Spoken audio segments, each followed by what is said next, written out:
मेरे प्रिय भाई और बहनों, आज का प्रवचन मैं स्तोत्र 150 को पढ़ के शुरू करता हूं।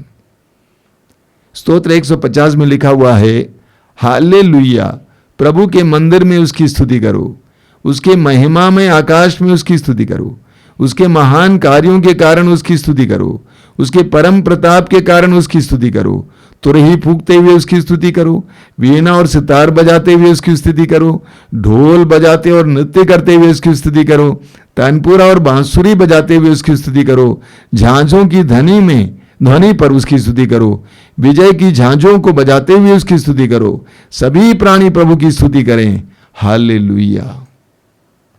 बहुत सुंदर स्तोत्र है। स्तोत्र का प्रारंभ होता है हालेलुया से और अंत भी होता है हालेलुया से। करिश्माई प्रार्थनाओं में आने से एक प्रार्थना जो बराबर आपको सुनने को मिलती है वो है hallelujah, hallelujah, hallelujah.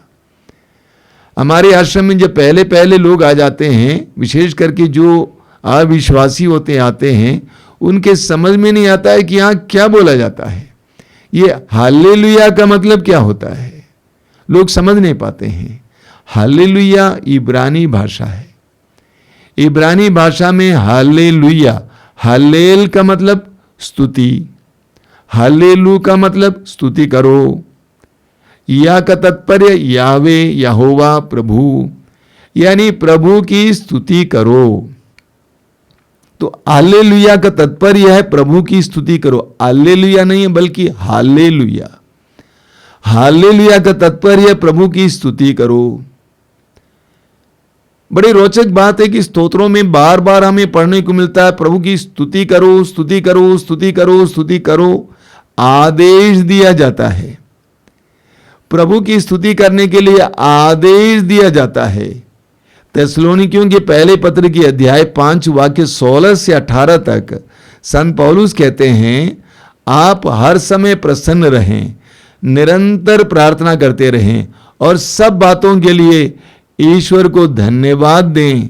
Isa Masih के अनुसार आप लोगों के विषय में ईश्वर की यही इच्छा है। बहुत सुंदर। पौलुस कहते हैं आप हर समय प्रसन्न रहें, निरंतर प्रार्थना करते रहें, सब बातों के लिए ईश्वर को धन्यवाद दें। ईसा मसीह के अनुसार आप लोगों के विषय में ईश्वर की यही इच्छा है। क्या इच्छा है? कि हम हर समय प्रसन्न रहें। यही इच्छा है कि हम निरंतर प्रार्थना करें। यही इच्छा है कि हम सब बातों के लिए ईश्वर को धन्यवाद दें। यह ईश्वर की इच्छा है। ईश्वर चाहता है कि हम हर समय ईश्वर को धन्यवाद दें। हम इस्यास नबी के ग्रंथ के अध्याय 43 उसके वाक्य 21 में पढ़ते हैं। वहां पर प्रभु कहते हैं, ये प्रजा मैंने अपने लिए बनाई है, यह प्रजा मैंने अपने लिए बनाई है और यह मेरा स्तुतिगान करेगी। ईश्वर की चुनी हुई प्रजा के बारे में ईश्वर कहता है कि मैंने अपने लिए बनाई है और ये मेरा स्तुतिगान करेगी। हर मनुष्य को ईश्वर ने इसलिए बनाया है कि मनुष्य ईश्वर का स्तुतिगान करें। सारी प्रकृति को देखिए, प्रकृति ईश्वर की स्तुति कर रही है। आज पहले स्तुति के दौरान हमने कहा कि प्रकृति स्तुति करो। सारी प्रकृति ईश्वर की स्तुति कर रही है अपना धर्म पूरा करते हुए। चिड़ियों को देखिए, चिड़िए गा रहे हैं, ईश्वर की स्तुति कर रहे हैं। एक बार की बात है, हमारे आश्रम में साधना के लिए कई लोग आते थे, आज भी आते हैं। एक बार एक सिस्टर ने मुझसे कहा, ऐसा है कि सुबह सुबह उन दिनों हमारे आश्रम में बहुत सारे मोर हुआ करते थे, बहुत सारे थे। आजकल ना के बराबर है, आजकल ना के बराबर। उन दिनों बहुत मोर हुआ करते थे। तो सिस्टर ने मुझसे कहा कि बड़े सवेरे करीब 3:30-4 बजे मेरी खिड़की के पास एक मोर आकर रोने लगा। मैंने पूछा, आपसे किसने कहा कि मोर रो रहा था? वो तो गा रहा था, वो तो गा रहा था। सारी सृष्टि ईश्वर की स्तुति कर रही है, सारी सृष्टि ईश्वर की स्तुति कर रही है। चिड़िए ईश्वर का स्तुतिगान कर रहे हैं, लेकिन हम मनुष्य क्या कर रहे हैं? रो रहे हैं। और इसलिए बार बार बताया जाता है प्रभु की स्तुति करो, प्रभु की स्तुति करो, प्रभु की स्तुति करो। कैसे स्तुति करेंगे? शब्दों के द्वारा ईश्वर की स्तुति करें, कार्यों के द्वारा ईश्वर की स्तुति करें, जीवन के द्वारा ईश्वर की स्तुति करें। एक महान संत है जिसका नाम इरेनियस, उन्होंने कहा है अगर एक मनुष्य अपने जीवन अच्छी तरह जीता है, पूर्ण रूप से जीता है, उसके द्वारा ईश्वर की महिमा होती है। मत्ती के सुसमाचार के अध्याय 5 वाक्य 16 में प्रभु यीशु कहते हैं तुम्हारे भले कार्यों को देखकर लोग पिता की महिमा करें। तो हमारा जन्म, हमारा जीवन इसीलिए दिया गया है कि हम ईश्वर की स्तुति करें।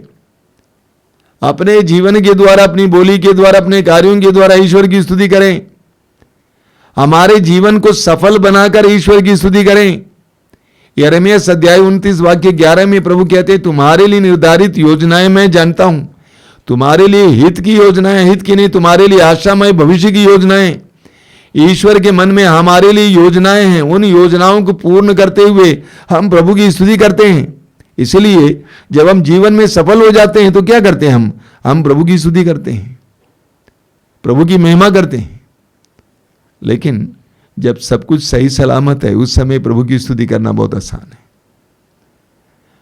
जब सब कुछ सही सलामत है तो उस समय सब प्रभु की स्तुति करना बहुत आसान है। लेकिन जब जीवन में गड़बड़ियां आती हैं, संत पौलुस कहते हैं सब बातों के लिए ईश्वर की स्तुति करो। जब जीवन में गड़बड़ियां आती हैं, परेशानियां आती हैं, उस समय ईश्वर की स्तुति करना आसान बात है? बहुत कठिन बात है।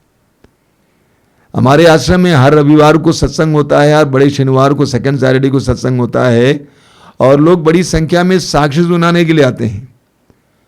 लोग बोलते हैं कि मेरे पापा को, मेरे भाई को की नौकरी नहीं थी, उनको नौकरी लगे, प्रभु की स्तुति हो, ईश्वर को धन्यवाद। मेरे शरीर में दर्द था, प्रभु ने मुझे चंगा किया, प्रभु की स्तुति हो, ईश्वर को धन्यवाद। मेरी भैंस या जानवर बीमार थी और बीमार था वो, और प्रभु ने चंगा किया, ईश्वर को धन्यवाद। तो जितने भी लोग साक्ष्य सुनाने के लिए आते हैं वे सभी लोग अपने जीवन में प्राप्त वरदानों के लिए धन्यवाद देते हैं। क्या किसी ने कभी दुख के लिए धन्यवाद दिया है? शायद ही कोई देता है। तो जब सब कुछ सही सलामत चल रहा है उस समय प्रभु की स्तुति करना, प्रेज द लॉर्ड बोलना बहुत आसान है। लेकिन जब जीवन में विपत्ति आती हैं, पीड़ाएं आती हैं, दुख आ जाते हैं, विफलताएं आती हैं, उन सारे क्षणों में प्रभु की स्तुति करना बहुत कठिन होता है। आपने सुना है हबक्कुक के ग्रंथ में नबी हबक्कुक क्या बोलते हैं? अध्याय 3 उसके वाक्य 17 और 18 में बहुत जबरदस्त वचन है। वाक्य क्या लिखा हुआ है? अंजीर के पेड़ में कलियां नहीं खिलती, अंजीर के पेड़ में कलियां नहीं खिलती। वहां पर अंजीर के पेड़ हुआ करते थे और अंजीर के द्वारा बहुत अच्छी आय मिलती थी लोगों को। अंजीर के पेड़ में कलियां नहीं खिलती, दाखबारियां नहीं फलती। दाखबारियां मतलब अंगूर का बगान नहीं फलते, कुछ नहीं दिखाई दे रहा है। जैतून की फसल निराश करती है। प्रभु के जमाने में और आज भी उस जगह पर जैतून का तेल इस्तेमाल किया जाता है, जैसे हमारे देश में अन्य तेल, सरसों का तेल वगैरह इस्तेमाल किया जाता है, नारियल का तेल। जैतून की फसल निराश करती है, अच्छी फसल नहीं होती है। खेतों में अनाज नहीं है, खेत खाली है।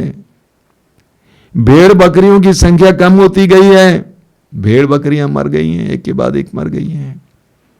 और बाड़ों में गाय बैल नहीं रहे। क्या दुर्दशा है, सोचिए। अंजीर के पेड़ में कलियां नहीं खिलती, दाखबारियां नहीं फलती, जैतून की फसल निराश करती है, खेतों में अनाज नहीं है, भेड़ बकरियों की संख्या कम होती गई है और बाड़ों में गाय बैल नहीं रहे, खाली है। बाड़ों में गाय बैल नहीं है। कितनी दर्दनाक परिस्थिति है। लेकिन नबी क्या कहते हैं? तब भी मैं प्रभु के कारण प्रसन्न होऊंगा, तब भी मैं प्रभु के कारण प्रसन्न होऊंगा, अपने उद्धारक ईश्वर के कारण आनंद मनाऊंगा। हम लोग किस बात पर प्रसन्न होते हैं? उपलब्धियों पर प्रसन्न होते हैं, पैसा मिलने पर, पदोन्नति होने पर, अधिकार मिलने पर, सत्ता मिलने पर, चीजें मिलने पर, लोग मिलने पर हम लोग आनंद मनाते हैं। लेकिन नबी कहते हैं तब भी मैं प्रभु के कारण प्रसन्न होऊंगा। परिस्थिति बिल्कुल खराब है, प्रतिकूल है, विपरीत है, लेकिन प्रभु के कारण मैं आनंद प्रसन्न होऊंगा और अपने उद्धारक ईश्वर के कारण आनंद मनाऊंगा। मां मरियम की प्रार्थना सुनिए, मेरी आत्मा प्रभु का गुणगान करती है, मेरा मन अपने मुक्तिदाता ईश्वर में आनंद मनाता है। मेरा मन अपने मुक्तिदाता ईश्वर में आनंद मनाता है, सांसारिक चीजों में नहीं, उपलब्धियों में नहीं, पैसे में नहीं, अपने मुक्तिदाता ईश्वर में आनंद मनाता। ये सच्चा आनंद है, ये छीना नहीं जा सकता है। जो आनंद संसार की चीजों पर निर्भर है, संसार की चीजें चली जाएंगी, छीना जाएगा, लेकिन यह आनंद छीना नहीं जा सकता है। अय्यूब का उदाहरण लीजिए, योग का उदाहरण। अय्यूब का ग्रंथ उसके अध्याय 1 वाक्य 20 और 21 में आप पढ़ेंगे, बहुत जबरदस्त वचन है। अय्यूब की सारी संपत्ति नष्ट की गई, नौकर चले गए, जानवर चले गए, बच्चे दबकर मर गए, अय्यूब के शरीर पे फोड़े आ गए। अय्यूब ने क्या कहा? अय्यूब ने अपना सिर मुड़ाया, उसके बाद कहा, मैं नंगाई अपनी मां के गर्भ से आया था, नंगाई इस धरती के गर्भ में जाऊंगा। ईश्वर ने दिया था, ईश्वर ने वापस लिया, धन्य है ईश्वर का नाम। ईश्वर ने दिया था, ईश्वर ने वापस लिया, धन्य है ईश्वर का नाम। एक सच्चे विश्वासी का सच्चा मनोभाव है। परिस्थिति विकट है, कोई आशा नजर नहीं आती है, कुछ भी दिखाई नहीं देता है, लेकिन अय्यूब कहता है ईश्वर ने दिया था, ईश्वर ने वापस लिया, धन्य है ईश्वर का नाम। मेरे प्रिय भाई और बहनों, स्तुति करना सीखिए।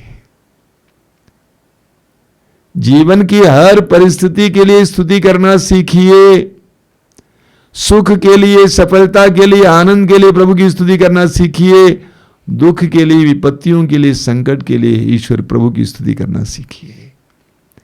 यह सच्चे विश्वासी की पहचान है। स्तुति में बहुत बड़ी शक्ति होती है।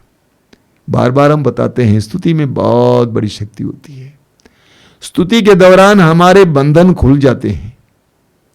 मैं लोगों से बोला करता हूं कि आप हृदय खोलकर, मुंह खोलकर प्रभु की स्तुति कीजिए। आप देखेंगे कि आपके अंदर के कई प्रकार के बंधन खुल जाएंगे। योहन के सुसमाचार के अध्याय 11 में हम पढ़ेंगे कि प्रभु यीशु ने लाजरुस को जिंदा किया। लाजरुस मर गया था, उसकी लाश कब्र में रखी गई थी। चौथे दिन प्रभु यीशु वहां पहुंच जाते हैं। प्रभु ने लाजरुस को, मरे हुए लाजरुस को, जिसकी लाश सड़ गई थी, जिसकी नसें अलग थलग हो गई थी, उस लाजरुस को प्रभु ने उस मृत्यु से छुड़ाया, उसको जिलाया। लेकिन जिलाने से पहले प्रभु की क्या प्रार्थना थी आप जानते हैं? प्रभु की प्रार्थना बहुत छोटी थी, लेकिन वह स्तुति की थी, धन्यवाद की थी। प्रभु ने कहा, हे पिता, अब्बा, मैं तुझे धन्यवाद देता हूं क्योंकि तूने मेरी सुन ली है। छोटी प्रार्थना और जबरदस्त प्रार्थना। हे अब्बा, हे पिता, हे डैडी, मैं तुम्हें धन्यवाद देता हूं क्योंकि तुमने मेरी सुन ली है। धन्यवाद की प्रार्थना। और उसके बाद प्रभु लाजरुस को पुकारते हैं, लाजरुस बाहर आ जाओ, और लाजरुस जिंदा हो जाता है। बोलिए hallelujah, hallelujah, hallelujah, hallelujah, hallelujah, hallelujah. स्तुति की प्रार्थना में बहुत बड़ी शक्ति होती है। प्रेरित चरित्र के अध्याय 16 में आप देखेंगे, पौलुस और सीलस को बार बार आपने सुना है, फिलिपी में वचन सुना रहे थे। लोग उनको बहुत बुरी तरह से पीटे और हथकड़ी पहनाकर बंदी गृह में डाल दिए, और वे वहां पे पड़े हुए थे। आधी रात में वे क्या कर रहे थे? रो रहे थे, प्रभु को कोस रहे थे। वचन में लिखा हुआ, वे ऊंची आवाज में परमेश्वर की स्तुति का गाना गा रहे थे, गीत गा रहे थे, और जितने भी लोग बंदी गृह में थे सबको सुनाई दे रहा था। स्तुति कर रहे थे, स्तुति कर रहे थे, स्तुति कर रहे थे। नतीजा क्या हुआ? भूकंप हुआ, सारे द्वार खुल गए, सारे बंदियों की जंजीरें ढीली पड़ गई। बहुत सुंदर एक उदाहरण है। स्तुति के द्वारा हमारी बेड़ियां, हमारी जंजीरें ढीली पड़ जाती हैं। एक सच्चाई है कि हम लोग बंधन में हैं, विभिन्न प्रकार के बंधन में हैं। नकारात्मक बातों के बंधन में हैं, निराशा के बंधन में हैं, उदासी के बंधन में हैं, क्रोध के बंधन में, अलग अलग प्रकार के बंधन में। इन बंधनों से छुटकारे के लिए एक सशक्त तरीका है प्रभु की स्तुति करना। हमारे आश्रम में हर मई महीने में 2 आंतरिक चंगाई की साधनाएं होती हैं। कुछ वर्ष पहले की बात है, एक दंपति आए थे उड़ीसा से, करीब 50-55 साल के, शायद वे भी इस समय वचन सुन रहे होंगे। वे आए थे उड़ीसा से। साधना समाप्त होने से पहले दोनों मेरे पास आए थे, एक दिन पहले। और पति ने कहा कि देखिए, आप मेरी पत्नी को समझाइए, हम इतने साल के हो गए, इतनी उम्र के हो गए हैं, मेरी पत्नी मुझे प्यार नहीं करती है। मैंने पूछा, भाई क्यों ऐसा? पत्नी ने कहा, बोलूं, शादी के बाद 25 साल तक ये इंसान किसी और के साथ लगे हुए थे। पति ने कहा कि मैंने तो उसको छोड़ दिया। पति ने कहा, हाँ तुमने छोड़ दिया, लेकिन मैं तुमको प्यार नहीं कर सकती हूं। मैं तुम्हारे लिए खाना पका सकती हूं, तेरा कपड़ा धो सकती हूं, लेकिन मैं तुझे प्यार नहीं कर सकती हूं। अच्छा, तो मैंने पत्नी से पूछा कि भाई इतने दिन आप स्तुति करते थे, क्या वास्तव में मुंह खोलकर स्तुति करते थे? तो उसने कहा कि पूरा मुंह खोलकर तो नहीं करती थी। तो मैंने कहा, आज शाम को आराधना के दौरान मुंह खोलकर स्तुति करना, प्रभु की आराधना करना, मुंह खोलकर, निश्चिंत होकर। तुम्हारे उस ढक्कन को खुलने दीजिए, ढक्कन को खुलने दीजिए, इस नकारात्मक बात को बाहर निकलने दीजिए, इस क्रोध को बाहर निकलने दीजिए, इस प्रेमहीनता को बाहर निकलने दीजिए। उस शाम को आराधना के बाद मैं मंच से उतर कर आ रहा था, उसका पति दौड़ते हुए आया, कहा कि स्वामी जी देखिए क्या हो रहा मेरी पत्नी को। मैंने कहा कल सुबह देख लूंगा। अगले दिन सुबह नाश्ते के बाद मैं उस भाई से मिला। मैंने पूछा कि भाई कल रात को आपकी पत्नी को क्या हो गया था? और उसने कहा उसका ढक्कन खुल गया था, उसका ढक्कन खुल गया था। उसके बाद पति पत्नी के बीच में इतना प्यार हो गया, जब भी मैं उड़ीसा में कार्यक्रम में जाता था वहां पर दोनों आया करते थे, बड़े मुस्कुराते हुए मुझसे मिलते थे। प्रभु की स्तुति की प्रार्थना में बहुत बड़ी शक्ति होती है। नहम्याह का ग्रंथ अध्याय 8 वाक्य 10 प्रभु का वचन कहता है, प्रभु कहते हैं, प्रभु के आनंद में तुम्हारा बल है, प्रभु के आनंद में तुम्हारा बल है। जब आप प्रभु के आनंद में रहेंगे तो शैतान खुश होगा कि ना खुश होगा? ना खुश होगा। प्रभु के आनंद के द्वारा, स्तुति के द्वारा आप शैतान को हरा सकते हैं, नकारात्मकता को हरा सकते हैं। जब मेरे जीवन में भी कभी कभी दुखपूर्ण अनुभव होते हैं, पीड़ाएं मिलती हैं, तो मैं क्या करता हूं? कमरे में चला जाता हूं और प्रभु की स्तुति करने लगता हूं। प्रभु की स्तुति तब तक करते रहता हूं जब तक कि मेरा दुख आनंद में परिवर्तित ना हो। प्रभु के आनंद में तुम्हारा बल है। आप प्रभु की स्तुति करते रहेंगे, आनंद में रहेंगे, तो शैतान आपको स्पर्श नहीं कर पाएगा। बोलिए hallelujah, hallelujah, hallelujah, hallelujah, hallelujah, hallelujah, hallelujah, hallelujah. लेकिन सबसे बड़ी समस्या यह है कि कुछ लोगों को स्तुति करने को शर्म आती है। ऊंची आवाज में प्रभु की स्तुति करने को शर्म आती है। ऊंची आवाज में गाली दे सकते हैं, लेकिन प्रभु की स्तुति करने को शर्म आती है। हाथ ऊपर करने को शर्म आती है। हम बोलते हैं लोगों से हाथ ऊपर कीजिए, तो इतना हाथ ऊपर करते हैं। थोड़ा और बोलते चिल्ला के और हाथ ऊपर कीजिए, और इतना उठाते हैं। पूरा खुलकर हाथ नहीं उठा पाते हैं। शर्म होती है, लज्जा होती है कि लोग मेरे बारे में क्या सोचेंगे, मैं अनपढ़ हूं, लोग सोचेंगे मैं पागल हूं। ऐसे होता है। हमें सामुएल के दूसरे ग्रंथ में उसके अध्याय 6 में एक बहुत सुंदर उदाहरण मिलता है। दाऊद प्रभु के विधान के मंजूशे को यरूशलेम लेके आ रहे थे। विधान का मंजूशा क्या है? वो बक्स जिसके अंदर मूसा के द्वारा ईश्वर ने जो 10 नियम दिया था, जो अंकित किया हुआ था, वो 2 पत्थर की पाटियां रखी हुई हैं। जहां कहीं भी इस्राएली जाते थे उस मंजूशा को लेकर चलते थे। दाऊद ने देखा कि वो मंजूशा यरूशलेम नहीं पहुंची है। उस मंजूशा को लेकर दाऊद आ रहे थे और लोग, भीड़ की भीड़ उसके सामने थी, उसके साथ थी। और दाऊद लोगों के साथ नाच रहे थे। इस्राएल का राजा राज वस्त्र उतार कर, साधारण वस्त्र पहनकर वो नाच रहे थे दासियों के साथ। बड़े उत्साह के साथ वो राज दरबार में आया, राजमहल में आया अपनी पत्नी से मिलने के लिए, मीकल से मिलने के लिए, बताने कि मंजूषा आ रही है। पत्नी ने बड़े शर्म के साथ देखा, घृणा के साथ देखा और कहा, आपको शर्म नहीं आती है? आप दास दासियों के साथ मिलकर नाच रहे थे, इस्राएल का राजा। दाऊद ने कहा, उस ईश्वर ने जिसने मुझे राजगद्दी दी है, मैं उसके लिए इसे भी घृणित कार्य करने के लिए तैयार हूं। उस अध्याय के अंत में लिखा हुआ है, दाऊद की पत्नी साउल की बेटी मीकल जीवन भर आजीवन बाज रही, उसकी कोई संतान नहीं हुई। एक जबरदस्त प्रतीक है। कई विश्वासी इस तरह आध्यात्मिक रूप से बांझ हैं, प्रार्थना करते हैं, मनन चिंतन करते हैं, लेकिन उसका फल उनमें दिखाई नहीं देता है। आनंद नहीं है, ऊर्जा नहीं है, शांति नहीं है, प्रेम नहीं है, फल दिखाई नहीं देता है। कारण क्या है? उनको शर्म है, ईश्वरीय बातों में शर्म है, स्तुति करने को शर्म लगती है, प्रभु को पुकारने को शर्म लगती है।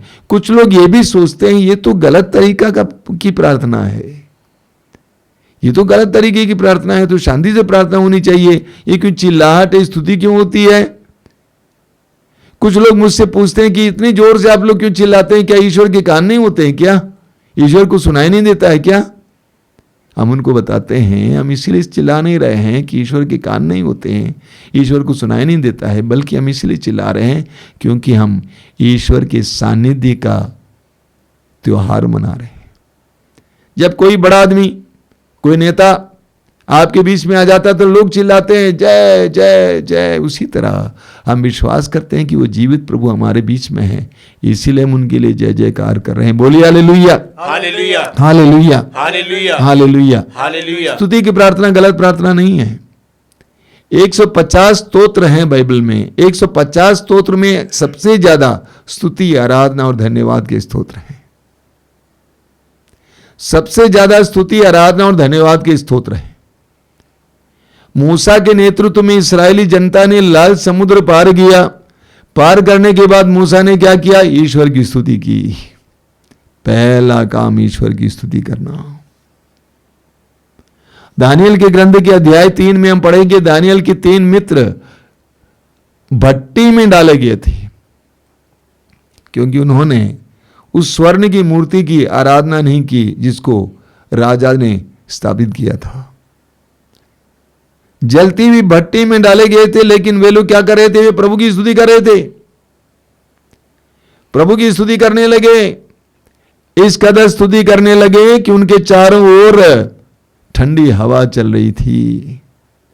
राजा ने देखा कि ये लोग जल नहीं रहे हैं, उल्टे इन 3 जनों के साथ एक और व्यक्ति आया है। तो राजा ने लोगों से पूछा कि हमने कितने लोगों को डाला? उन्होंने कहा 3 को। ये चौथा व्यक्ति कौन है? स्वर्गदूत जैसा लग रहा है। तीनों व्यक्तियों को बाहर लाया गया। दानियल की तीनों मित्रों को उनका एक रोम तक नहीं जला। एक जबरदस्त उदाहरण है। जलती हुई भट्टी में डाले गए थे, लेकिन वे ईश्वर की स्तुति कर रहे थे। ईश्वर की स्तुति में इतनी शक्ति है कि एक रोम तक नहीं जलता है।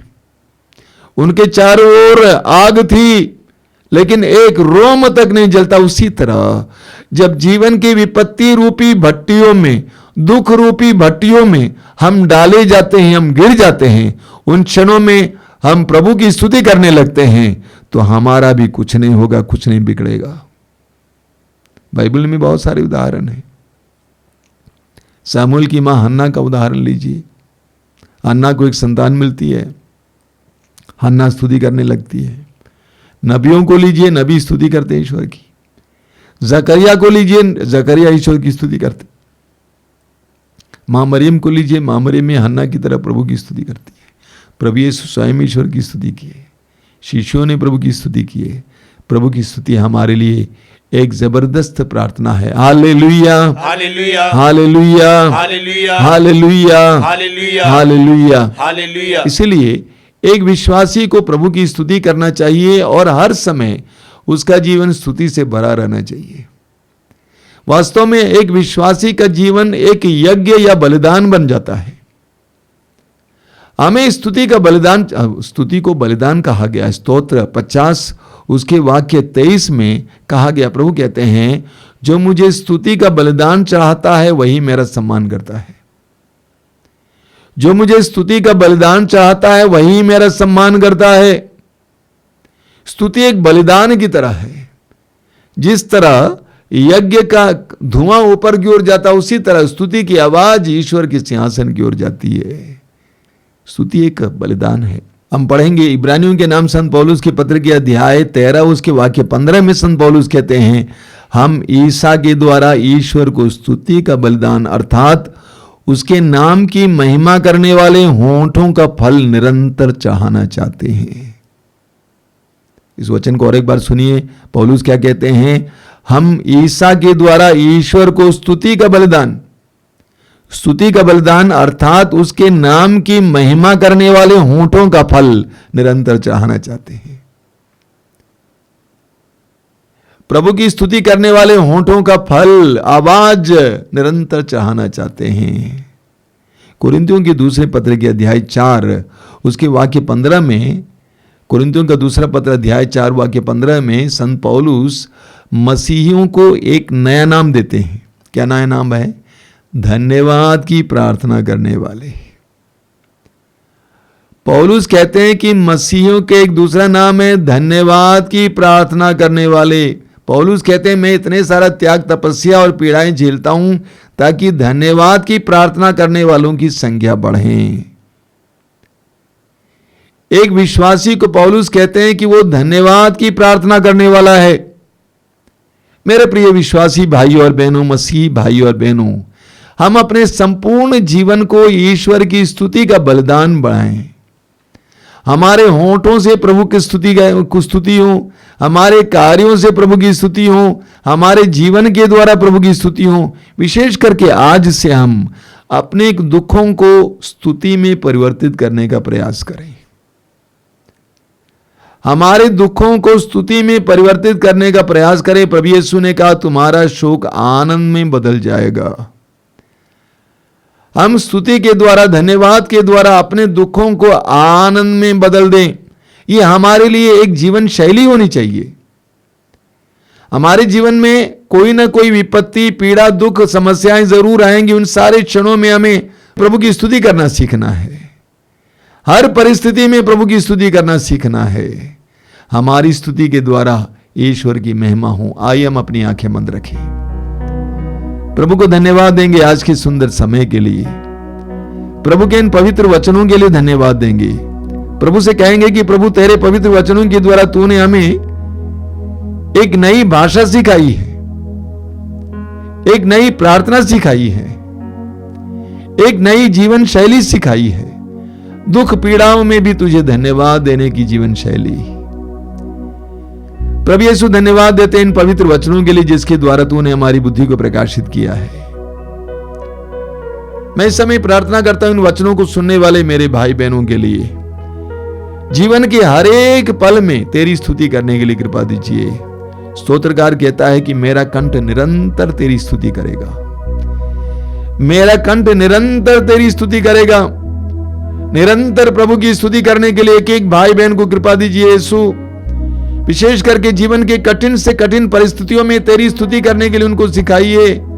अय्यूब की तरह, योग की तरह तेरी स्तुति करना सिखाइए। हबक्कुक की तरह तेरी स्तुति करना सिखाइए। पौलुस और सीलस की तरह तुझे तेरी स्तुति करना सिखाइए। जीवन की कठिन से कठिन परिस्थिति में भी स्तुति का बलिदान चाहने के लिए सिखाइए। मैं विश्वास करता हूं कि तू इस समय हमारे साथ है। तू पवित्र आत्मा के द्वारा हमें स्तुति का वरदान दे रहा है। जीवन की हर परिस्थिति में स्तुति करने का वरदान दे रहा है। तेरी स्तुति हो, तेरी आराधना हो, तेरी महिमा हो यीशु।